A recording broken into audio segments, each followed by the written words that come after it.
Hello guys, দেখতে দেখতে শীত চলে এলো এবং পড়েও গেল। তাই শীতের জন্য কিছু শীতকালীন চারার ব্যবস্থা করে নিচ্ছি। এই যে দেখছো, এটা হচ্ছে পিটুনিয়া। হ্যাঁ, আপাতত এই 5টাই পিটুনিয়া এনেছি, তার কারণ এই 5টাই টব ফাঁকা রেখেছিলাম। এই গাছগুলি বসাবার জন্য কিছু মাটি প্রস্তুতি করে নিচ্ছি। তো চলো, কিছু গার্ডেন সয়েল নিয়ে নিলাম এবং তার সাথে দিতে চলেছি এই যে দেখছো, এটা হচ্ছে লাল বালি। হ্যাঁ, যেটা কনস্ট্রাকশনের যে কাজে লাল বালি ব্যবহার হয়, সেই লাল বালি।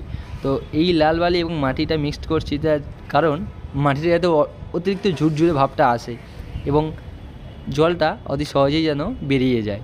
যেহেতু বৃষ্টি আর অতটা হওয়ার চান্স নেই, তবু মাটিটা ঝুরঝুরে হলে কী হবে, খাবার সংগ্রহ করতে এবং গাছটা ভালো হবে, গ্রোথ হবে। তো এর সাথে কিছু নিয়ে নিচ্ছি গোবর সার। হ্যাঁ, এটা বাড়িতেই বানিয়েছি। তো এই গোবর সারটার পরিমাণ একটু বেশি দিলাম, যাতে যেহেতু গোবর অনেক উন্নত মানের একটি সার, এবং তার সাথে কিছু কম সংখ্যক পরিমাণ দিয়ে দিলাম এটা হাড়ের গুঁড়ো বা শিংকুচি, দুটো মিক্সড আছে। তো তার সাথে দিয়েছি এটা হচ্ছে নিমখোল। হ্যাঁ, নিমখোলটা না দিলেও চলে, বাট রয়েছে তাই দিয়ে দিলাম। দেখো, তোমাদের কাছে নানান সার থাকলে তোমরা সেটা ব্যবহার করতেই পারো, কিন্তু আমার যেটুকু ছিল আমি সেটুকু দিয়েই কাজ চালাচ্ছি। ঠিক আছে, আমার যেমন বাজেট আমি তেমন দিয়েই কাজ চালাচ্ছি। আমার মধ্যে কথা গাছের গ্রোথটা ভালো করা এবং গাছে ভরে ফুল আনা। তো আমি আমার মতো সাধ্য মতো সেই চেষ্টাই করছি। তো চলো, প্রত্যেকটা আপডেট তোমাদের আমি দেখাতে থাকবো।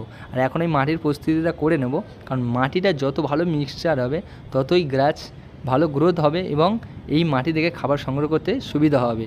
তাই আমি মাটিটা ঝুরঝুর করে মিশিয়ে নিলাম। এবারে গাছ লাগানোর পালা। তো একটি টব নিয়ে নিলাম এবং একটি খোলামকুচি দিয়ে ছিদ্রটাকে বন্ধ করে দিলাম এবং কিছু মাটি দিয়ে টবটাকে ভরে দেবো। হ্যাঁ, এবারে টবের মাটির পরিমাণটা একটু বেশি দেবো, কারণ পিটুনিয়া একটু উঁচু করে বসালে কী হবে, ঝাঁকড়াটা খুব সুন্দর হবে। এত বছর ধরে সেই অভিজ্ঞতাটাই অর্জন করলাম, তাই একটু টব ভরে মাটি দিলাম এবং একটি গাছ নিয়ে নিলাম এবং ফার্স্ট টব থেকে একটু পিছনে ঠোকর দিতেই গাছটা খুব সুন্দর সহজে বেরিয়ে এলো। টবের মধ্যে কোদাল না চালিয়েই একটু আঙুল দিয়ে গাছের গোড়ায় যত পরিমাণ মাটি ছিল সেই পরিমাণ অনুযায়ী একটু খালা করে নিলাম। আর যে সমস্ত গাছগুলি এরকম ফার্স্ট টব থেকে পিছনে এইরকম মারার সত্ত্বেও বেরোবে না, সেগুলো একটু পিছনে কাঠে দিয়ে একটু ঠেলা দিলেই দেখবে খুব সহজেই সূক্ষ্মভাবে কোনো শিকড় না ছিঁড়ে গাছ অতি সহজেই এরকমই বেরিয়ে আসবে।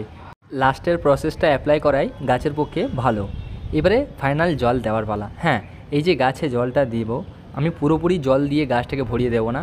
গাছের ওপরে যে সংখ্যক একটু মাটি আছে, আমি হালকা করে সেই মাটিটাকে ভিজিয়ে দেবো, যাতে আমার সেই জল সম্পূর্ণ তলায় না যেতে পারে।